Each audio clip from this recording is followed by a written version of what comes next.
Over 3.1 million Commodores have been built and sold in Australia over the past 37 years, spanning 4 key model generations.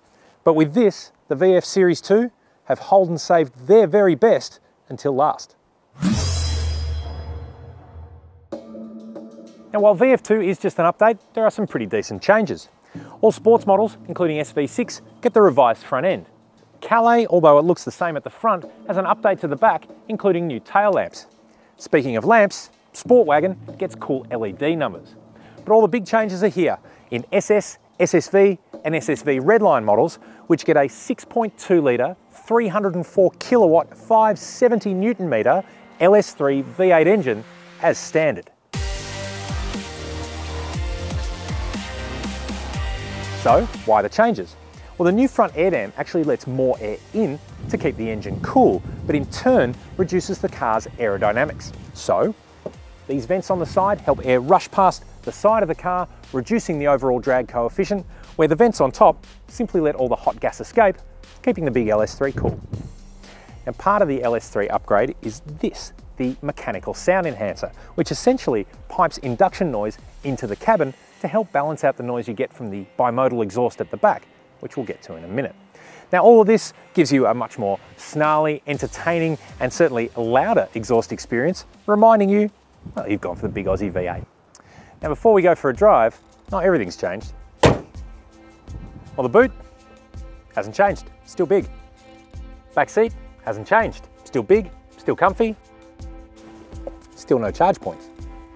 Cabin, well, hasn't changed much. It's still comfy, still plenty of room, still pretty well equipped. Let's go see what all the fuss is about.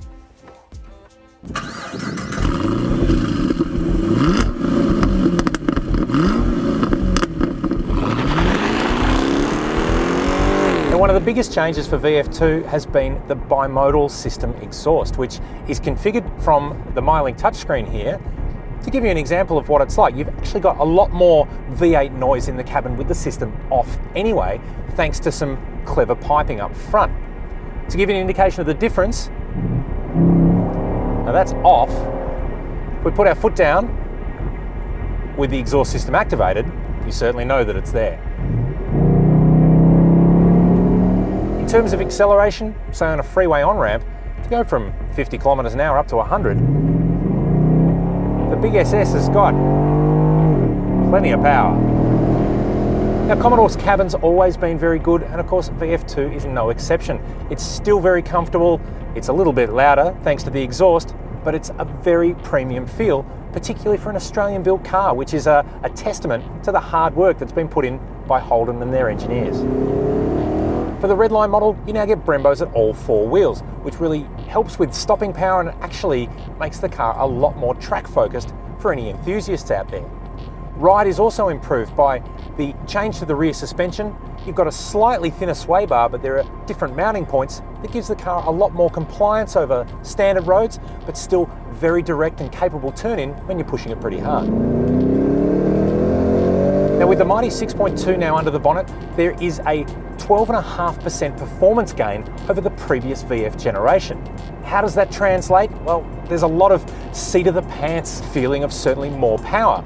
But to put this to the test, I think we need to put it to a drag race.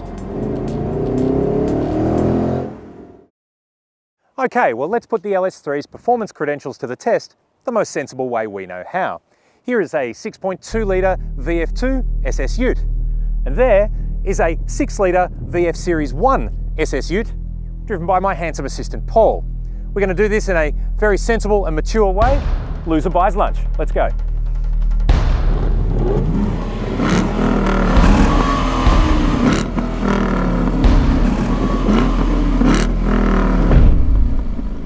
Three, two, one.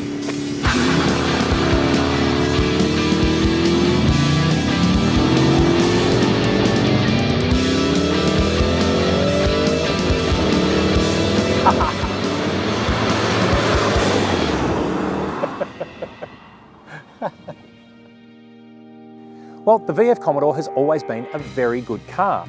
With more power and better value, the VF2 is only, well, better. Rear-wheel drive V8 sedans, utes and wagons a thing of rarity these days. And in fact, there's never really going to be another car quite like this. So if you're thinking it's time to perhaps reignite some of that Commodore passion, well, this is the one to get.